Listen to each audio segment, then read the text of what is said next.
చాలా రకాల వంటల్లో తప్పకుండా ఉపయోగించే ఇంగ్రీడియంట్ ఏంటి చెప్పండి? ఇంగువ.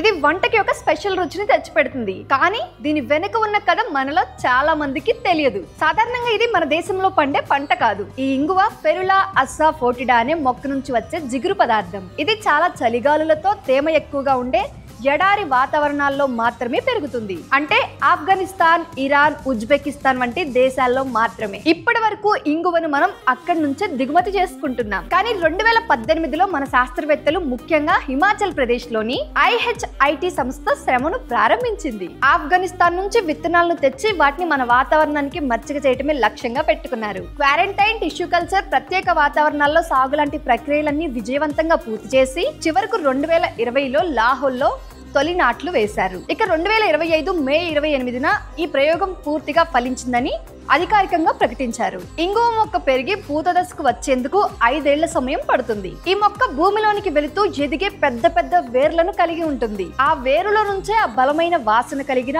ఔషధ గుణాలు ఉన్న ఇంగువ వస్తుంది. ఇది కేవలం వంటల్లోనే కాదు, కడుపు నొప్పి, అజీర్ణం, ఇంకా రకరకాల రోగాల నివారణకు వాడతారు. సో ఇది ఇప్పటి నుంచి మన దేశ రైతులకు ఒక కొత్త ఆర్థిక వనరుగా మారబోతోంది. ఇప్పటి నుంచి విదేశాల్లో పండిన ఇంగువను కాదు, మన దేశంలో మన రైతులు పండించిన ఇంగువ రుచిని చూడబోతున్నాం. బాస్ వాలా, బీ ద బాస్.